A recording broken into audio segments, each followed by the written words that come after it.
राधे कृष्ण राधे कृष्ण। सिद्धों के उपदेश को सुनकर राजा जनक का एकांत में स्थित हो संसार की नश्वरता एवं आत्मा के विवेक विज्ञान को सूचित करने वाले अपने आंतरिक उद्गार एवं निश्चय को प्रकट करना। श्री वशिष्ठ जी कहते हैं, हे रघुनंदन, उन सिद्ध गणों के मुख से निकले हुए उन उपदेशात्मक गीतों अर्थात वचनों को सुनकर राजा शीघ्र ही निर्वेद को प्राप्त हो गए। वे अपने साथ के सब लोगों को घर की ओर खींचते हुए उस उपवन से चले और समस्त परिवार को अपने अपने स्थान पर छोड़कर अकेले ही अपने ऊंचे महल पर चढ़ गए। वहाँ लोक की वर्तमान अवस्थाओं का अवलोकन करते हुए वे व्याकुल और इस प्रकार अपना उद्गार प्रकट करने लगे। हाय, बड़े दुख की बात है कि जन्म, जरा, रोग और मरण आदि के कारण समस्त लोगों की जो अत्यंत कष्टप्रद चंचल दशाएं हैं, उन्हीं में मैं बलपूर्वक लोट पोट रहा हूँ, आवागमन के चक्कर में पड़ा हुआ हूँ। जिस काल का कभी अंत नहीं होता, उसका एक अत्यंत अल्पतम अंश मेरा जीवन है। उस क्षणिक जीवन में मैं आसक्त हो रहा हूँ, अपने मन को बांधे रखता हूँ। केवल जीवन काल तक रहने वाला मेरा यह राज्य कितना है? कुछ भी तो नहीं है। परंतु इतने से ही संतुष्ट होकर मैं मूर्ख मनुष्य के समान क्यों निश्चिंत बैठा हूँ? मुझे अपनी इस मूढ़ता पर दुख क्यों नहीं होता?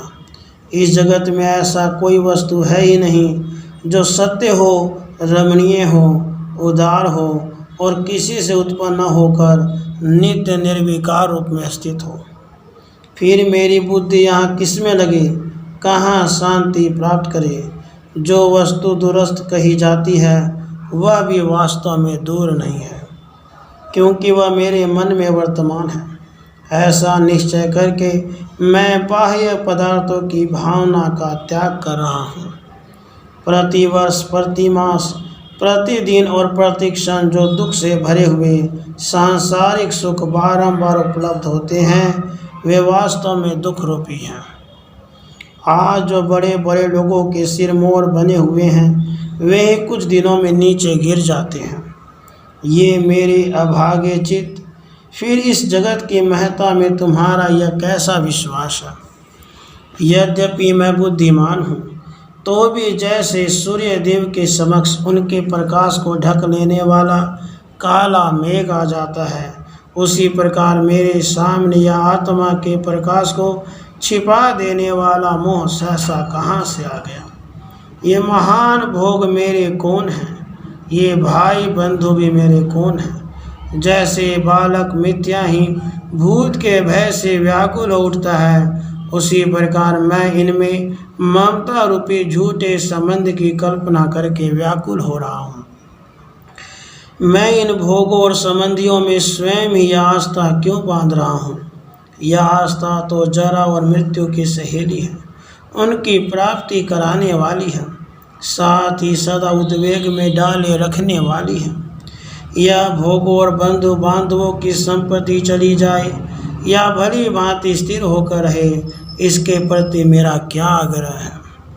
जल में उठने वाले बुदबुद की शोभा जैसे मिथ्या होती है, उसी तरह यह भोग आदि संपत्ति जो इस रूप में उपस्थित हुई है, मिथ्या ही है। प्राचीन नरेशों के वे महान वैभव, वे भोग और वे अच्छे अच्छे स्नेही बंधु बांधव आज कहाँ हैं? वे सब इस समय स्मृति पद को प्राप्त हो गए हैं। अब उनका केवल स्मरण मात्र यहाँ शेष रह गया है, वे स्वरूपता विद्यमान नहीं है। इस दृष्टांत को सामने रखते हुए वर्तमान भोग आदि संपत्ति पर भी क्या आस्था हो सकती है? पूर्ववर्ती भूमि पालों के वे धन कहाँ हैं? पूर्व कल्पों में ब्रह्मा जी ने जिनकी सृष्टि की थी, वे जगत कहाँ चले गए? जब पहले का सब कुछ नष्ट हो गया, तब आज के इन वैभव भोगों पर मेरा यह कैसा विश्वास है? जैसे जल में अनंत बुदबुद उठते और विलीन होते हैं, उसी तरह लाखों इंद्र काल के गाल में चले गए तो भी मैं इस जीवन में आस्था बांधे बैठा हूँ। साधु पुरुष मेरी इस मूर्ता पर हंसेंगे। करोड़ों ब्रह्मा चले गए, कितनी सृष्टि परंपराएं चली गईं, असंख्य भूपाल धूल के समान उड़ गए, फिर मेरे इस तुच्छ जीवन पर क्या आस्था हो सकती है। यह वह और मैं, यह तीन प्रकार की कल्पना असत्य रूप है। अहंकार रूपी पिशाच से ग्रसित हुए मनुष्य की भांति मैं क्यों अब तक मूर्ख के समान विचार शून्य होकर बैठा रहा।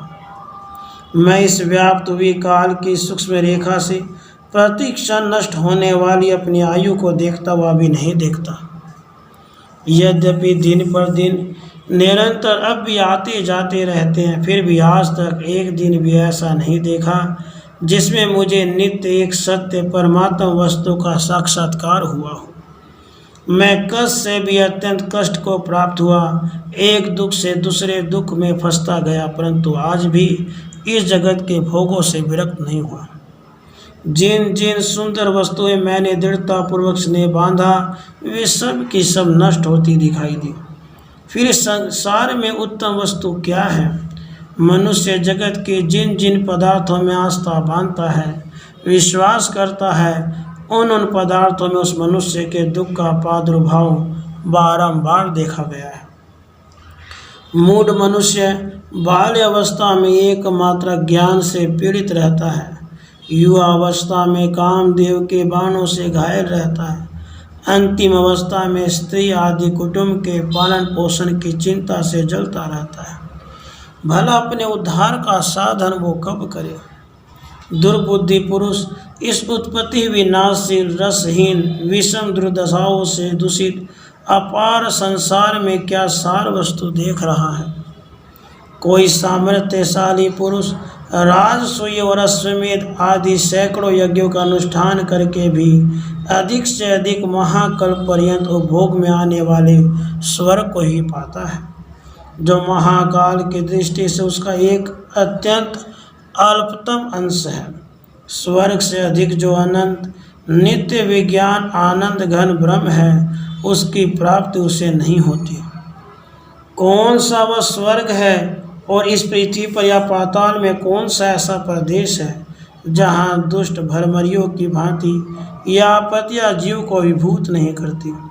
ये आधियाँ मानसी व्यथाएँ अपने ही चित्ररूपी बिल में रहने वाले सर्प हैं, और ये व्याधियाँ शरीर रूपी स्थल के खुदे हुए शुद्र जलाशय हैं। इनका निवारण कैसे किया जा सकता है। सत वर्तमान कालिक दृश्य के सिर पर असता विनाशशीलता बैठी है। रमणीय पदार्थों के मस्तक पर अरम्यता विराज रही है और सुखों के माथे पर दुख चढ़े हुए हैं। भला इनमें कौन सी ऐसी वस्तु एकमात्र है जिसका मैं आश्रय लूँ। तात्पर्य यह है कि ये सी वस्तुएं मिथ्या हैं। अज्ञान से मोहित शूद्र प्राणी जन्म लेते हैं और मर जाते हैं।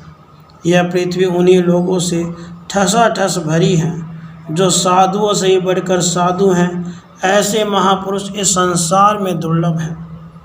नील कमल के समान मनोहर और भरमर के समान चंचल नेत्र वाली जो उत्कृष्ट प्रेम से विभूषित विलासिनी वनिताएं हैं, वे भी क्षण भंगुर होने के कारण उपहास के ही योग्य हैं। संसार में रमणीय से भी रमणीय और सुस्थिर से भी सुस्थिर पदार्थ हैं, किंतु यह सारी पदार्थ संपत्ति अंतोगतवा चिंता और दुख का ही कारण होती है। फिर तुम उसकी इच्छा क्यों करते हो। वे स्त्री धन और गृह आदि विचित्र संपत्तियाँ यदि चित्त से आदरणीय हों तो वे भी बहुत प्रयत्नों से प्राप्त करने योग्य, दुख से रक्षणीय तथा अवश्य विनाशील होने के कारण महाविपत्ति रूपी हैं, ऐसा मेरा मत है।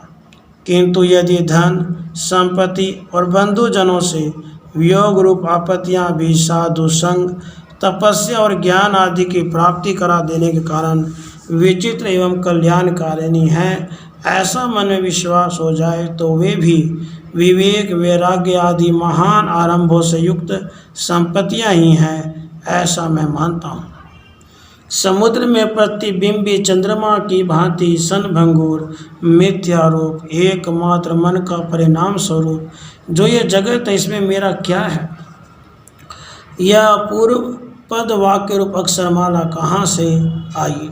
अर्थात इसमें ममता करना व्यर्थ है। अग्नि की शिखाओं में आसक्त हुए पतंगों की भांति मैं देश काल और वस्तु से सीमित तथा त्रिविध तापों से संतप्त किन सुख नामक दृष्टियों में अनुरक्त हो रहा हूँ।